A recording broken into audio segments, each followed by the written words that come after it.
va, Jean-Stéphane? Super, et toi? Vous allez bien?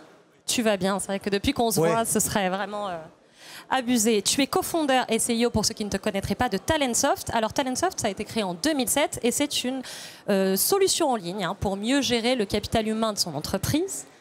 Mais ça, c'est pour la version scolaire. Comment tu le présenterais, Talentsoft, toi?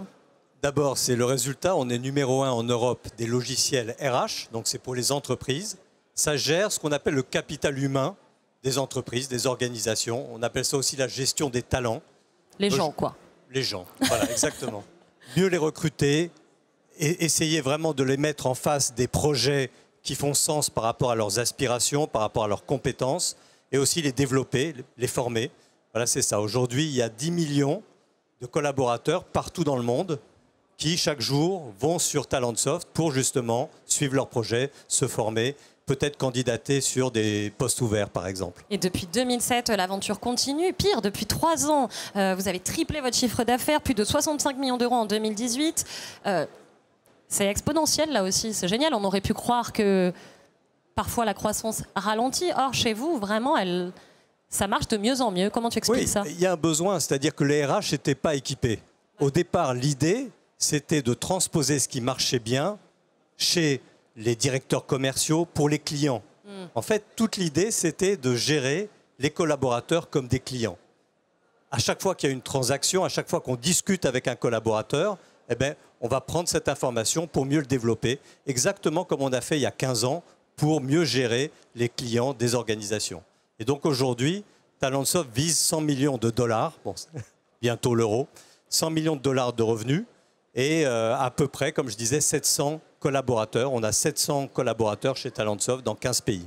Jean-Stéphane, depuis tout ce temps, toi, tu as suivi l'accomplissement, l'épanouissement de l'entreprise. Les choses ont changé. Vous aussi, vous avez dû vous adapter?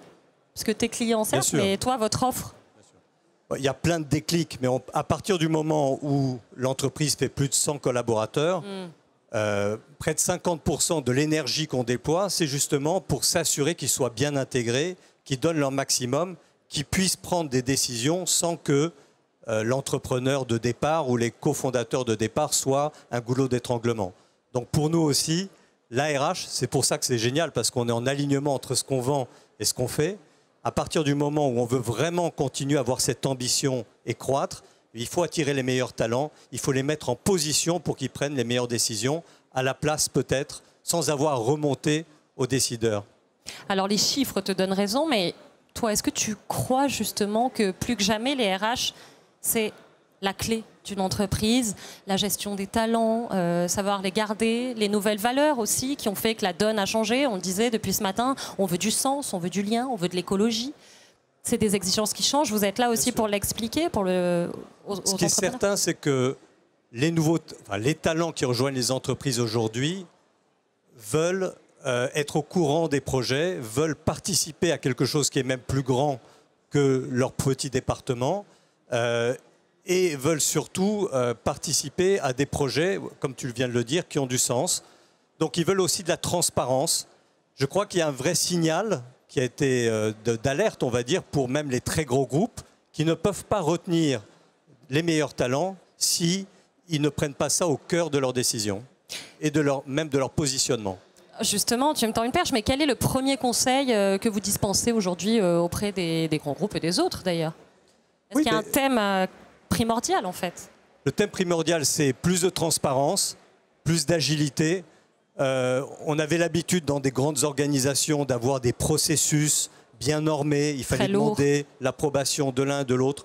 Or aujourd'hui, quand on veut savoir qu'est-ce que je dois faire, où je dois aller au cinéma ou au théâtre, il n'y a qu'à regarder son smartphone. Il faut que dans les organisations, on se rapproche de ces sensations lorsque l'on veut savoir quelle est ma prochaine étape au sein d'une entreprise.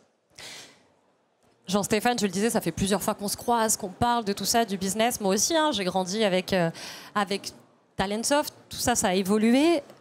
Toi, tu crois encore que les RH doivent être réinventés, étoffés, que c'est un processus dont l'entreprise est vraiment dépendante, puisqu'on parle de plus en plus d'organisation horizontale, on veut détruire la verticalité.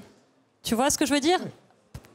Il y a deux choses. On a toujours besoin d'une relation forte avec son manager. Et le manager, de telle façon vraiment à se développer, à savoir s'orienter un peu, ça doit être une boussole, ça doit être un coach, le manager. L'ARH est là aussi pour coacher les managers et pour être un véritable assistant à valeur ajoutée par rapport à tous les enjeux que l'on vient de décrire. Donc aujourd'hui, plus que jamais, l'ARH doit être au cœur des comités de direction et au cœur des décisions stratégiques des entreprises. L'horizontalité dans l'entreprise, plus, tu n'y crois pas? Je crois qu'il y a encore vraiment... c'est une structure... L'essentiel, c'est l'agilité. Bon, c'est sûr que si on regarde et qu'on voit qu'une organisation de 1000 collaborateurs à 6 niveaux hiérarchiques, c'est trop vertical. Je pense que c'est plus une notion de ce que l'on appelle un peu une organisation par projet. Qu'est-ce qui aujourd'hui, par projet transverse?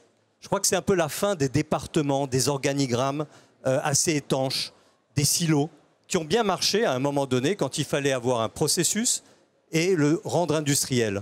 Aujourd'hui, on ne peut rien faire tout seul face à l'innovation. Et donc, il faut vraiment avoir, à côté des organisations par département, une organisation par projet transverse. Jean-Stéphane Arcis, je pose la question à tous les entrepreneurs qui sont venus sur le plateau de l'Ampli depuis ce matin, puisqu'on est là pour écouter de la musique, on est là pour partager nos bonnes pratiques, mais aussi continuer de rêver un peu et se dire qu'est-ce qui nous donne envie dans notre société et qu'est-ce qu'il y a devant nous. Toi, qu'est-ce qu'il y a devant toi pour Je Talentsoft? pense qu'il y a une vraie possibilité pour chacun d'avoir de plus en plus un assistant personnel en entreprise pour pouvoir, un peu comme une géolocalisation, comme un Waze au sein de l'entreprise pour chacun d'entre nous, pour vraiment faire l'alignement. Avec autant d'embouteillages? Attention. Oui, il y aura toujours des embouteillages là où c'est très intéressant d'aller, mais en tout cas pour que chacun fasse l'alignement entre ses aspirations, ce qu'il a vraiment envie de faire, et puis les projets stratégiques de l'entreprise. Donc moins d'organisation par petits silos au département, et plutôt de pouvoir se projeter, et je pense que c'est une réalité que beaucoup d'organisations mettent en œuvre dès aujourd'hui. Merci beaucoup Jean-Stéphane, c'est toujours un plaisir de discuter avec toi. Merci à vous. Et tu es le bienvenu de toute façon, tu le sais, quand tu veux sur le plateau de l'Ampli.